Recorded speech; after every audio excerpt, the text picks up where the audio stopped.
le beau temps arrive, enfin, les vacances arrivent aussi, enfin. Et du coup, ce serait pas le moment de parler des amours de vacances, Non, parce que c'est quand même un vrai sujet qui revient. En tout cas, pour moi, depuis 2018, il revient tous les ans en septembre. Donc aujourd'hui, je prends les devants et on en parle. Bonjour à tous et bienvenue sur Le Coin Séduction d'Alice Bergelac. Je suis Alice Bergelac, votre coach pour comprendre les femmes et bien sûr pour comprendre les relations hommes-femmes. Aujourd'hui, c'est tout simple. On va faire un rappel de ce que c'est qu'un amour de vacances. Parce que vous avez tendance à perdre un petit peu la tête ou la mémoire, ou les deux. Et après, vous vous retrouvez complètement désemparé, voire dévasté. Les mots sont forts, mais je peux vous garantir qu'ils sont franchement réalistes. Premièrement, les amours de vacances, donc vous l'avez compris, c'est une rencontre qui se fait lorsque tous les deux vous êtes en vacances ou lorsque au moins l'un des deux est en vacances. Quand vous venez me voir, vous, homme, et que vous êtes en souffrance par rapport à ça, c'est soit vous qui étiez en vacances en même temps qu'elle, soit elle qui était en vacances sur votre lieu de travail à vous. Voilà, le cadre est posé. Bon, maintenant la question c'est pourquoi c'est si bon les amours de vacances ? Outre le fait qu'on soit assez nombreux à partager un imaginaire sur l'amour de vacances, le truc d'enfance, le truc vraiment nostalgique, le truc qu'on voit à la télé, le truc qu'on voit de partout, il fait beau, c'est génial, c'est inattendu, le bel étranger, la belle étrangère, la personne qui survient, le souffle de renouveau. Outre cet imaginaire-là, qui déjà à lui tout seul peut justifier que les amours de vacances soient très bonne, eh bien les vacances c'est aussi synonyme de bonne disposition psychologique, c'est aussi synonyme de lâcher prise. Lorsque vous êtes en vacances, vous comme elle, vous êtes dans un moment où ça va, vous êtes dans un moment où il n'y a pas le tracas du quotidien, tous les ennuis du quotidien qui vous empêchent de penser à l'amour, aux rencontres amoureuses, qui vous empêchent d'avoir du temps pour les rencontres amoureuses.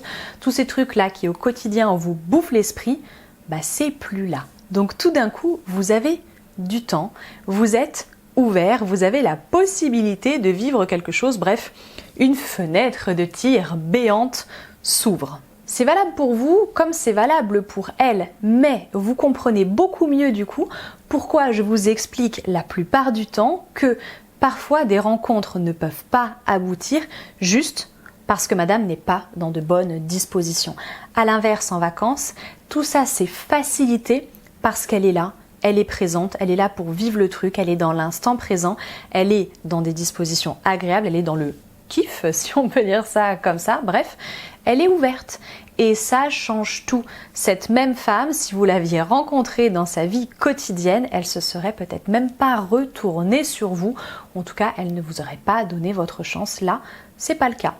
Là, elle est bien disposée et en plus, elle a le sentiment qu'elle peut. Ce qui rend aussi la chose très forte, c'est que une fois qu'il y a le sentiment que les choses peuvent s'installer, il y a aussi inconsciemment un espèce de sentiment d'urgence. Il y a le besoin de vivre les choses vite et de vivre les choses à fond, puisque les vacances, ça dure pas toute l'année. Donc il y a l'échéance dans un tout petit coin de la tête qui est là et qui pousse à se dire il faut vivre le truc. Donc ça pousse à saisir une occasion beaucoup plus rapidement si elle se présente, ça pousse à vivre la chose évidemment beaucoup plus intensément, beaucoup plus vite, à accélérer les étapes de la séduction, du couple, de tout ce que vous voulez.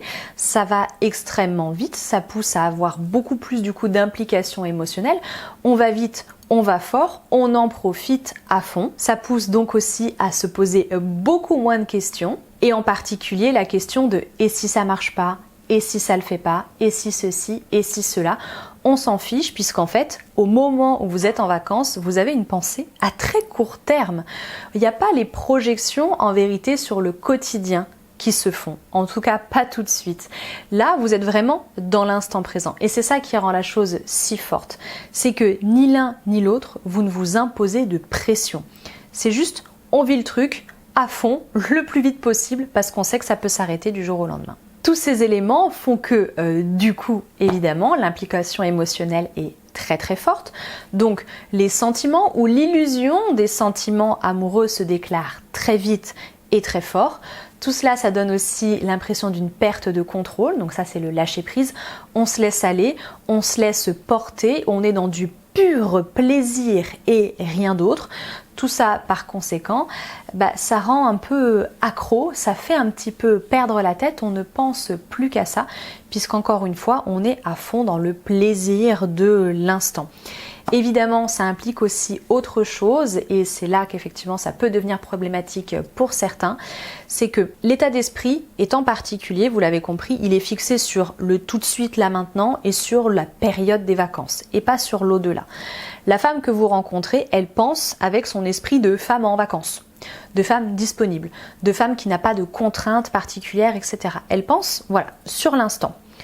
Tout ça, ça peut pousser à tenir des propos qui sont pas franchement réalistes, à faire des promesses, par exemple, vous voyez, qui sont pas franchement réalistes non plus. Des trucs, en fait, qu'elle va dire, qu'elle va penser, mais qui seront ancrés dans la réalité de l'instant, si je peux dire ça comme ça, et qui seront complètement dissociés de la réalité de sa vie quotidienne. Vous parlez à la femme qui est en vacances, vous parlez pas à la femme qui a sa vie quotidienne, etc. Donc je sais pas si elle est infirmière ou fonctionnaire ou que sais-je, vous parlez pas à l'infirmière, la fonctionnaire ou simplement la femme qui habite à Reims ou je ne sais où. Vous parlez pas à cette femme-là, vous parlez à la femme qui est en vacances. C'est pas la même personne. Et cette personne qui est en vacances, elle ne voit pas spécialement très très loin. Elle voit pas loin de manière concrète, mais ça n'empêche pas de faire des petites promesses sur j'aimerais que ça dure toujours, c'est génial, on s'est trouvé, c'est vraiment une communion parfaite, etc. Des propos vraiment hyper forts qu'elle pense, mais encore une fois qui sont ancrés dans le présent. La réalité de tout ce qu'elle dit, de tout ce qu'elle promet, dépend entièrement à 100%, à 1000% du contexte dans lequel vous vous trouvez et de l'état d'esprit dans lequel elle est à ce moment-là. Et ça, vous devez impérativement le prendre en compte parce que c'est la définition même de l'amour de vacances. Amour de vacances qui, du coup, est comparable à une parenthèse enchantée, si vous voulez. Un moment génial dans sa vie, mais entre parenthèses, voilà. Un moment qui a un début et une fin qui était programmée depuis le début. Question du coup, est-ce qu'à la fin des vacances, on peut se retrouver l'un et l'autre? Est-ce que l'histoire peut durer? Vous l'avez compris, dans une bonne majorité des cas, les histoires de vacances ne sont pas faites pour durer.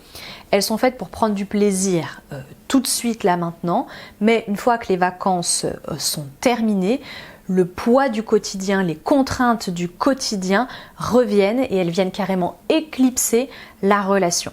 La relation que vous avez eue en vacances devient un souvenir hyper agréable, ça devient presque un petit moment ressource pour elle, elle va y penser avec nostalgie, avec plaisir, mais à aucun moment elle va faire le lien, là, éclipser les deux et se dire tiens, ce serait génial si ce que j'ai vécu en vacances, je pourrais l'éclipser à ma vie quotidienne. Très souvent, non, très souvent elle repart dans son quotidien et petit à petit elle finit par vous oublier et vous mettre complètement de côté malgré les trucs très très forts. Elle a tout simplement cloisonné les émotions, cloisonné les moments et ce que vous avez vécu c'était un moment et c'était hors du temps, hors de son temps ordinaire quotidien. Votre relation était typiquement extraordinaire. Maintenant c'est sûr que si lorsque vous vous laissez à la fin des vacances c'est trop difficile pour vous, c'est déjà arrivé donc c'est pour ça que je vous en parle, c'est pas impossible non plus de faire durer ce que vous avez vécu. Alors il y a plusieurs moyens de le faire durer. J'ai vu des gens qui ont un amour de vacances attitré. Comme ils allaient très souvent en vacances au même endroit, tous les étés, ils se retrouvaient et puis ils vivaient leur vie. C'est beaucoup quand même chez les plus jeunes, mais j'ai vu ça chez les adultes, donc pourquoi pas ma foi, si ce sont des modalités qui vous conviennent. Ce que j'ai vu également, ça va être donc deux personnes qui ont du mal à se séparer à la fin des vacances et qui se disent si on essayait, gardez toujours en tête la réalité des choses, gardez toujours en tête le fait qu'elle peut, cette femme-là, à nouveau se retrouver happée par son quotidien et malgré la volonté initiale d'essayer avec vous, finalement elle y renoncera parce que trop d'ennuis, etc. Donc c'est possible même si elle exprime la volonté de tenter le coup. Bon, maintenant si vous voulez tous les deux tenter le coup, il n'y a pas de problème, mais gardez du coup bien en tête l'idée que vous sortez d'un contexte pour arriver dans un autre contexte, que vous allez découvrir une nouvelle femme. Vous allez découvrir la femme du quotidien, celle qui a vraiment tout ce qui la tracasse au quotidien, toutes ses responsabilités du quotidien, toutes ses activités du quotidien, ses habitudes également. Elle aussi, bien sûr, elle va découvrir un nouvel homme, un homme qui est différent de celui qu'elle a découvert en vacances, sauf si vous n'étiez pas en vacances au moment où elle vous a rencontré. C'est là que souvent le décalage se fait. Mais bon. Donc, vous allez être deux nouvelles personnes en conséquence dans deux nouveaux contextes. Ça veut dire quoi? Ça veut dire que tout est à refaire. Ça veut dire que la séduction est à reprendre à zéro. Vous savez que vous vous plaisez, vous savez que vos corps s'aiment très très bien et s'accordent parfaitement, pas de souci là-dessus. Est-ce que ça veut dire qu'il faut essayer à tout prix de calquer ce que vous avez vécu en vacances sur votre quotidien? Non, ça ne marchera pas du tout. Vous n'avez pas la même disponibilité, vous n'avez pas le même état d'esprit non plus. Bref, ça risque pas de marcher. Donc ça veut dire que si vous avez des paramètres complètement nouveaux, la séduction doit se refaire aussi. Ça veut dire que dans ce contexte nouveau, vous allez devoir à nouveau vous dater, donc faire des rendez-vous. Vous allez à nouveau devoir vous découvrir. Comme si vous faisiez, je sais pas, un jeu de rôle où vous vous redécouvrez l'un l'autre tout en sachant que vous vous plaisez déjà. Donc vous avez cette sécurité-là, mais il faut repartir à zéro. Sinon, ça ne marchera pas. Sinon, ça va être trop bizarre. Ce sera comme si vous forciez une forme carrée à rentrer dans un rond, vous voyez, comme dans les jeux pour enfants. Donc, ça va pas fonctionner. Vous pouvez pas forcer si vous voulez, puisque vous êtes sur deux choses complètement différentes. Ok, vous vous plaisez. Maintenant, est-ce que vos quotidiens s'accordent? Bah ça, seul l'avenir nous le dira. Vous le dira à vous du coup. Moralité, profitez tant que vous pouvez, voilà, vivez des bons moments géniaux, n'ayez pas trop d'attentes non plus. Si ça peut durer, tant mieux. Si ça ne dure pas, bah, c'était un peu couru d'avance aussi, donc gardez bien ça dans un coin de votre tête. Quand vous êtes en train de vivre un superbe moment comme celui-ci, ne le gâchez pas en pensant à la suite, en pensant à plus tard. Concentrez-vous sur ce que vous avez là sur l'instant pour vivre l'expérience à fond parce que c'est très probablement ce que madame est en train de faire. Si vous avez bien sûr des petites anecdotes sur le sujet, n'hésitez pas à vous exprimer dans l'espace commentaire, c'est toujours génial de vous lire, ça enrichit nettement le propos, donc profitons-en, c'est un espace social, YouTube est un réseau social, et ouais. Donc profitez-en pour vous exprimer, c'est toujours génial et je suis infiniment reconnaissante à tous ceux qui font vivre l'espace commentaire. Si vous avez apprécié la vidéo, vous pouvez la liker. Si vous appréciez la chaîne, vous pouvez vous abonner. Si vous appréciez mon travail, que vous avez envie d'aller plus loin, vous avez l'espace formation, formation.lisbergelac.com, livre numérique, formation vidéo, coaching, tout y est, je vous laisse aller voir. Il y a mon Facebook, il y a mon Instagram aussi qui sont actifs, @lecoinséduction. Et sinon, bah bougez pas, je reviens bientôt. Je publie une nouvelle vidéo tous les lundis, tous les vendredis, 18h30. Merci d'être resté jusqu'au bout, je vous dis à très bientôt et au plaisir.